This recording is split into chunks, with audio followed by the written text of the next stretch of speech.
pang magandang balita. Uy, teka, mo yan. At isa pang magandang balita, mga bossing, eto.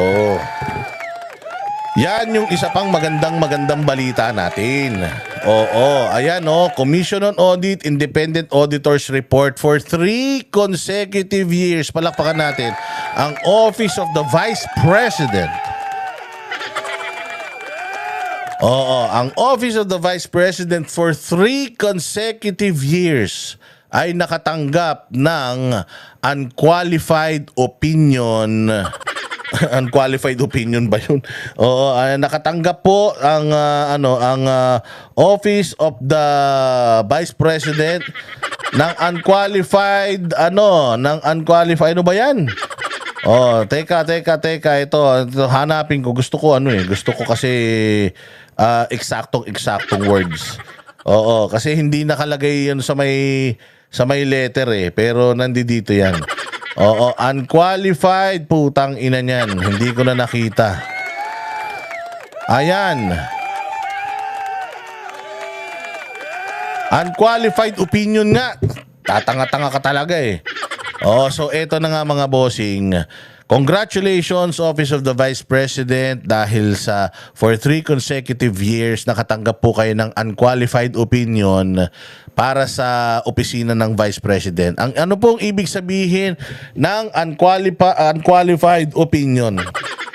Sige na nga, hanapin natin para maintindihan nyo ano yung unqualified opinion.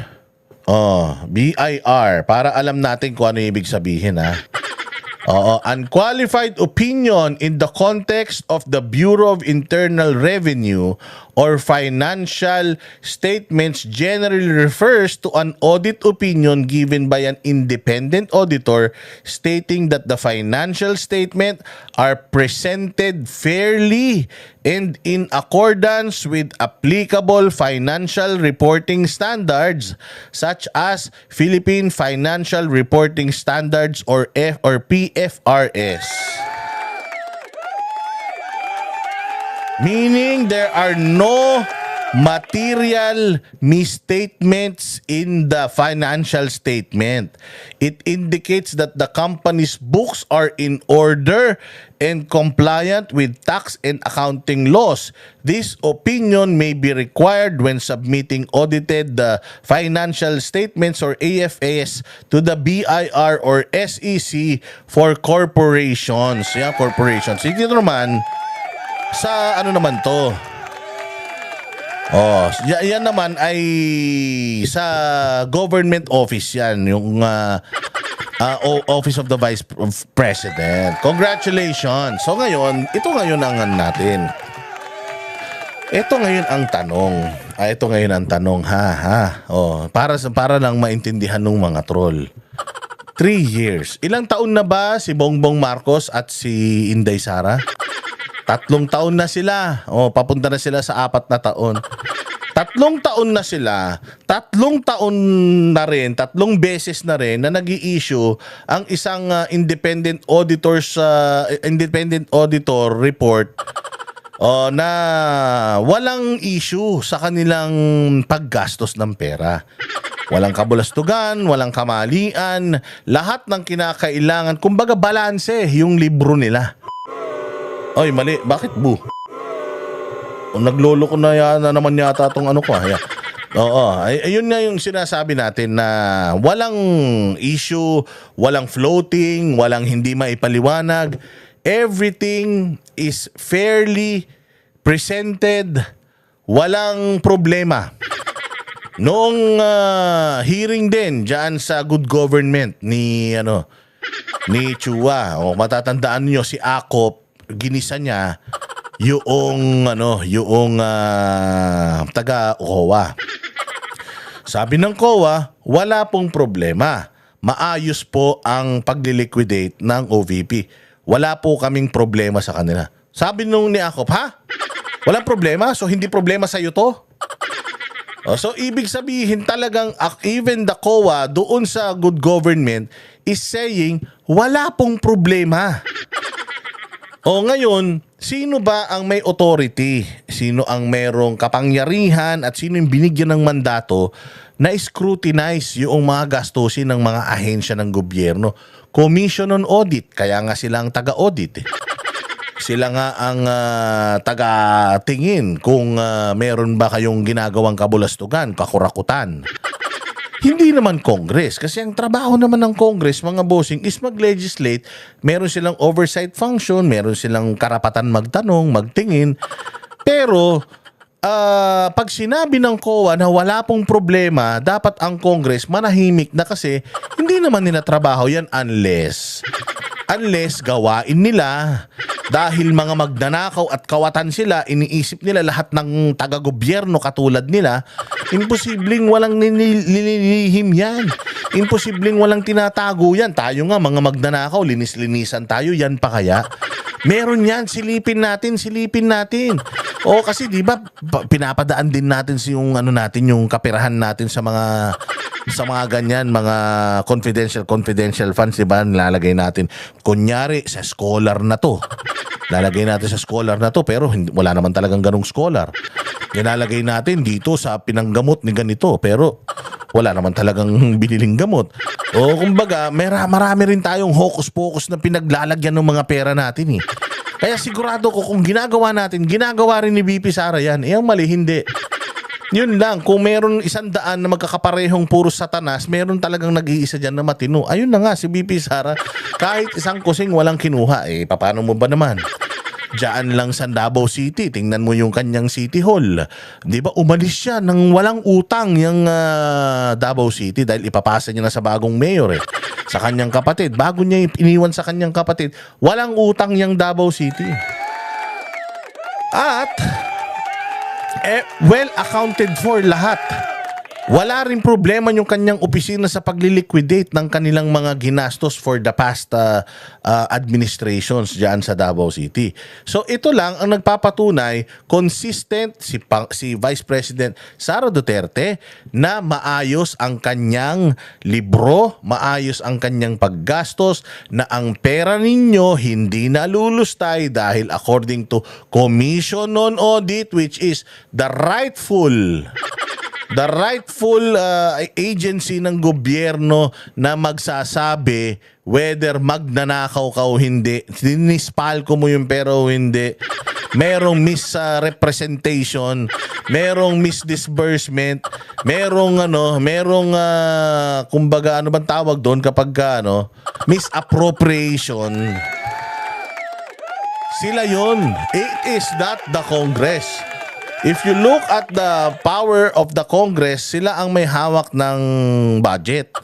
At sila yung mga gumagawa ng mga batas at ina-approve ng Senado at pinipirmahan ng Presidente pag nagkasundo na yung BICAM, yung Kongreso at saka Senado. Ganun yun. So, itong Commission on Audit ay may kapangyarihan, solong kapangyarihan na mag-audit sa mga taga-gobyerno.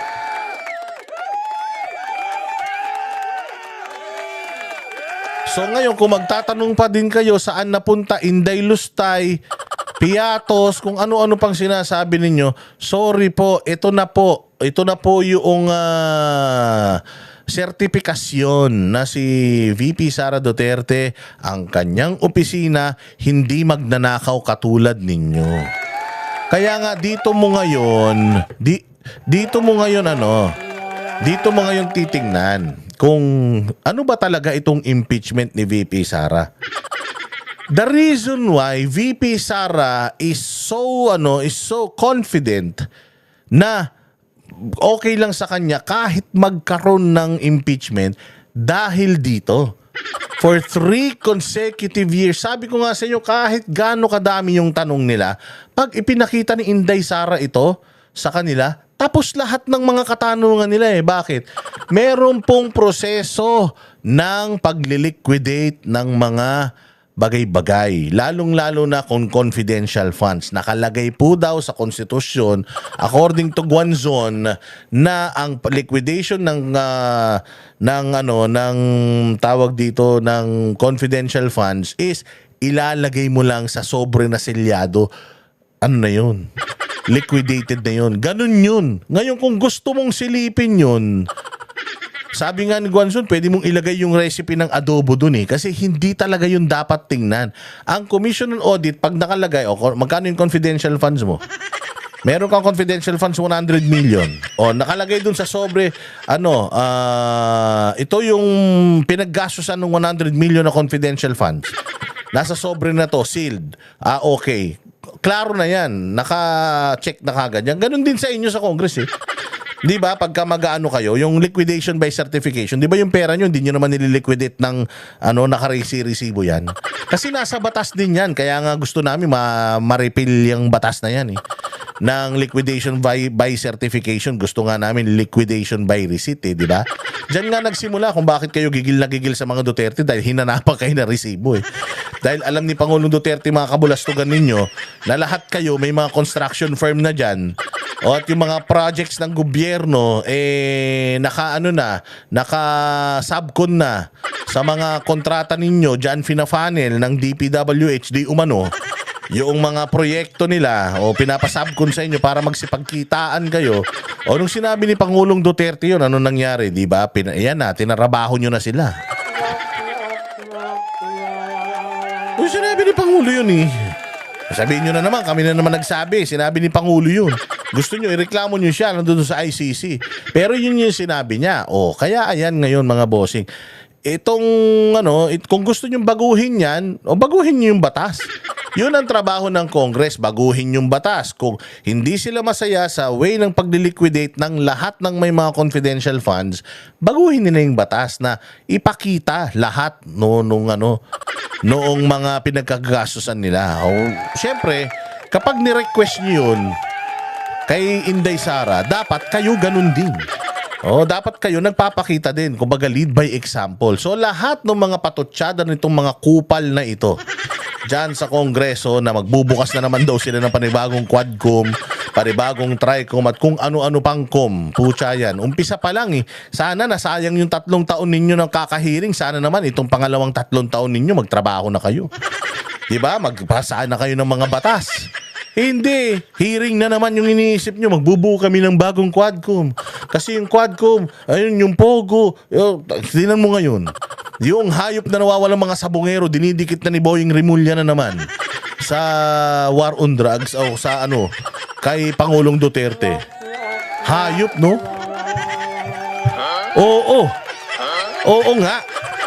Dinidikit na naman nila kay Pangulong Duterte yung nangyari na sa missing sabongero. Magagawan ni Duterte, di naman nagsasabong yun. Hindi ba? So, ganun kasi talaga sila. Lahat kailangan maidikit nila sa mga Duterte. Kaya lang hindi na yan pipick upin ng tao eh. Kasi obvious na obvious, ilang beses nyo nang ginawa eh. Lahat na lang kinonekta nyo eh. Sa mga Duterte, kahit kanina, dyan sa may inquirer na naman. Yung kapatid ni Michael Yang ba yun? Kapatid ni Michael Yang may ginawang kabulastugan. Pucha, nahuli. Ngayon, ikinokonek na naman nila sa mga Duterte. Bakit? Kasi kapatid yun, noong kilala ng mga Duterte, anak ng tinapay na. Paano kung yung kuya lang yung kilala, yung bunso, hindi naman? Sabi ko nga, kahit siguro kapitbahay nila Michael Yang, kapitbahay ni Michael Yang, nagbeating the red light, isisisi na naman nila sa mga Duterte yan. Kapitbahay ni Michael Yang, na kaibigan ng mga Duterte, ay nagbeating the red light. Mga abusado talaga. Sa lahat na lang dinikit sa mga Duterte. Ganun sila kabulastog. Ganyan sila kademonyo at kasatanas. Kaya nga talagang ito, naniniwala tayo with all this proof na naglalabasan ngayon, wala na talagang kwenta yung impeachment na yan.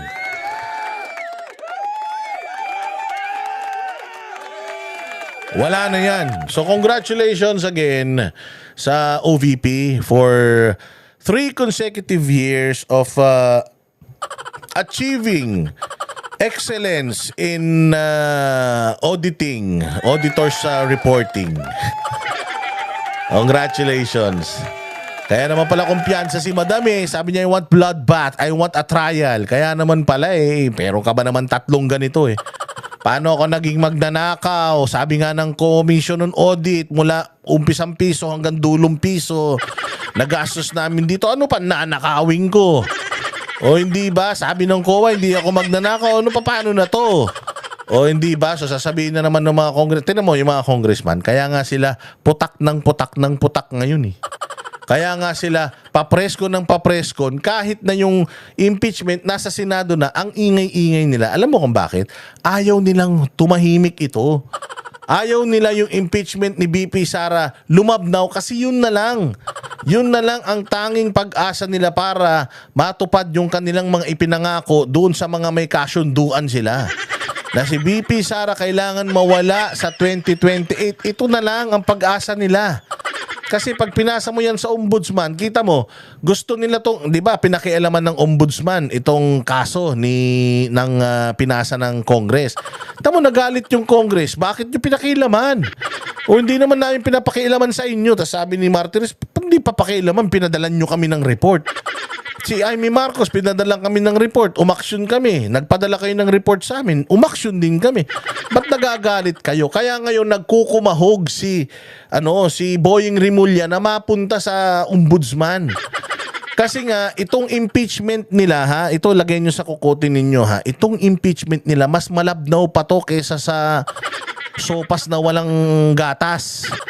Ha, malabnaw na ito. Mukhang naglalaho na yung kanilang pag-asa. Kaya ang isa na lang ang pag-asa nila, i-convict si BP Sara saan? Sa ombudsman. Plunder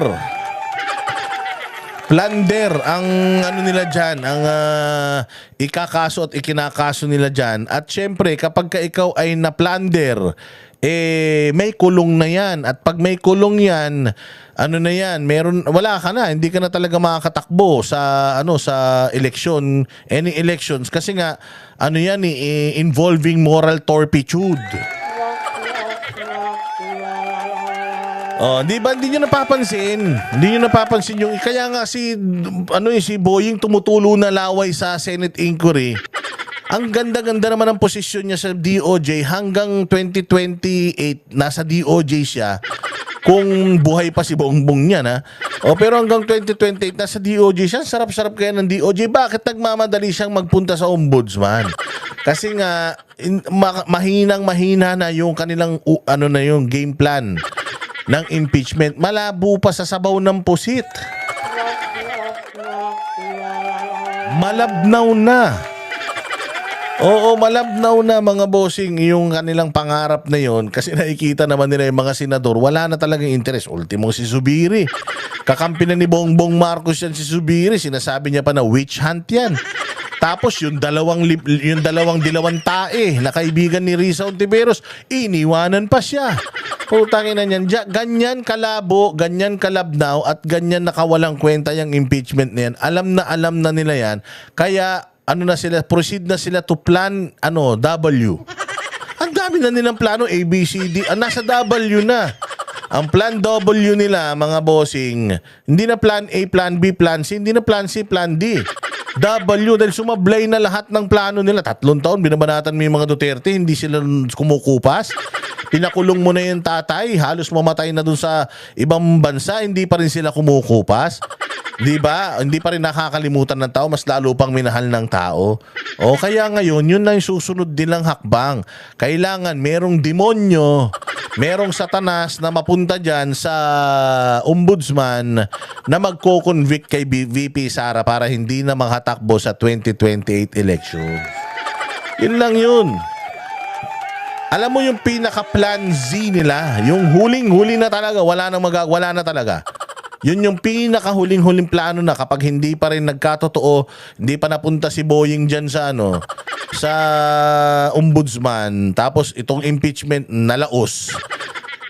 Alam mo, kasunod, ang pinakahuli na talagang ito na yung pinaka-walang-wala na talaga silang pag-asa. Kumbaga, worst comes to worst na. Yung ipapatay na nila si VP Sara, kaya sobrang delikado buhay mo, VP, dahil wala lahat ng ibinato nila sa'yo, supot. So meron na lang silang dalawang option. Dalihin ka sa ombudsman ng demonyong ilalagay nila dyan, or patayin ka, kaya mag-ingat ka, madam. Ang boses ng masa hindi natatakot. Totohanan lang, di kami nalulunod. Walang bahid ng sismis, lahat ay totoo. Kahit sino ka pa, pag mali ka babanatan ka. Walang pinipili kulay, wala kaming kinikilingan.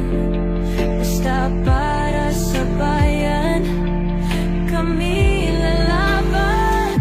Pagtama palakpakan, pag mali banatan. Di matitinag, di matatakot, para sa bayan tuloy ang sigaw. Sa harap ng kamera, walang halong takot. Mga baluktot, lahat kayo'y tutumba. Ang hustisya at